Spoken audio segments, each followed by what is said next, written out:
जय हिंद दोस्तों, my self Puran and once again from JTC the motivational path. उम्मीद है आप सब लोग अच्छे होंगे और एक बार फिर से हाजिर हैं एक अनोखी कहानी के साथ में।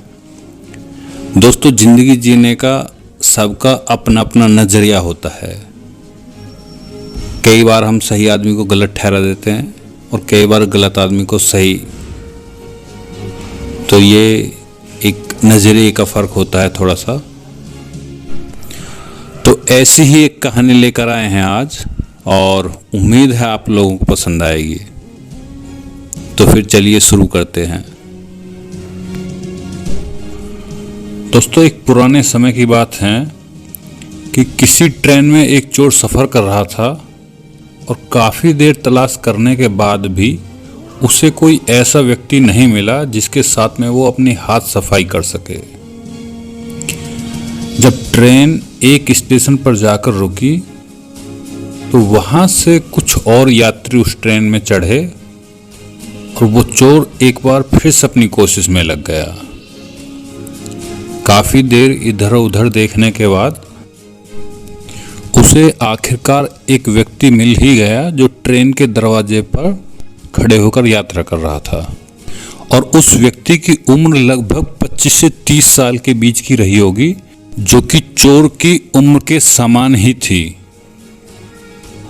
और फिर वो चोर अपनी कोशिश को अंजाम देने के लिए उस व्यक्ति के पास जाकर उससे थोड़ी बातचीत शुरू करने लगा और वो इंतज़ार करने लगा एक और अगले स्टेशन आने का कि कब अगला स्टेशन आएगा और कब वो अपने आखिरी पड़ाव को अंजाम देगा।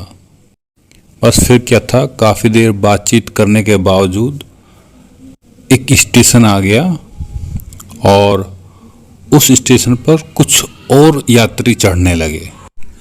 तो ट्रेन के उस डब्बे में जब और यात्री चढ़ने लगे तो उस भीड़ का फ़ायदा उठाकर वो चोर उस व्यक्ति का वॉलेट यानी बटुआ चुराकर भाग गया। हालांकि उस व्यक्ति को थोड़ा शक जरूर हुआ, लेकिन उसे ये नहीं पता था ये उसी का बटुआ लेकर भागा है। खैर कोई बात नहीं। कुछ देर बाद जब ट्रेन वहाँ से चल दी तो यकायक उस व्यक्ति का हाथ अपनी जेब पर गया और पता लगा कि वो उसी व्यक्ति का बटुआ लेकर भागा है। लेकिन अब काफ़ी देर हो चुकी थी क्योंकि ट्रेन प्लेटफॉर्म से चल चुकी थी और उस चोर को भी ढूंढना मुश्किल था।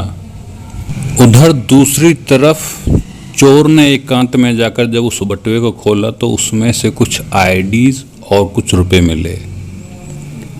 मगर ये क्या, अब चोर खुद उस बटुए को वापस उस व्यक्ति को लौटाना चाहता था, परंतु यहाँ भी अब काफ़ी देर हो चुकी थी क्योंकि ट्रेन तो प्लेटफॉर्म से जा चुकी थी और ऐसा कोई रास्ता था नहीं जिसके जरिए उस व्यक्ति को वो पर्स यानी बटुआ लौटाया जा सके।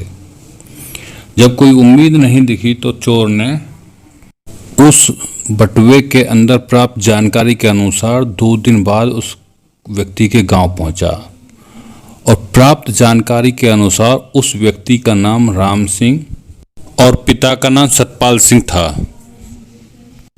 दोस्तों, उस व्यक्ति के घर में 4 ही लोग थे। एक राम सिंह, दूसरे उसके माँ बाप और एक राम सिंह की छोटी बहन।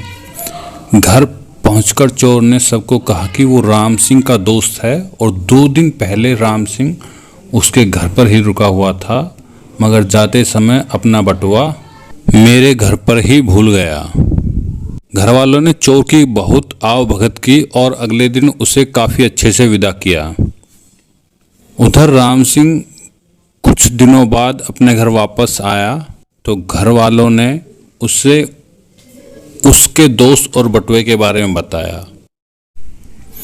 हालांकि राम सिंह को पता था कि उसका बटुआ चोरी हो गया है, लेकिन उसको आश्चर्य इस बात से था कि बटुआ उसके घर पर सही सलामत कैसे आ गया। ये जानने के लिए उसने जब अपने बटुए को खोलकर देखा तो उसमें उसकी आईडीज और उसके सारे पैसे सही सलामत थे और इन सब के अलावा उस बटुए में एक कागज का पत्र भी मिला उसे, जिसमें कुछ इस प्रकार लिखा था। माना चोरी काम जरूर है हमारा, पर हम इस पैसे से बहुत वफादारी नहीं करते।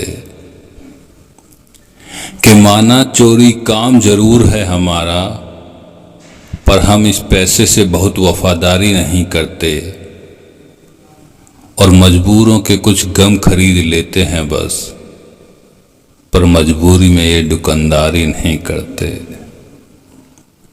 और बेशक चोरों की हद का कोई धर्म नहीं होता दोस्त, कि बेशक चोरों की हद का कोई धर्म नहीं होता दोस्त,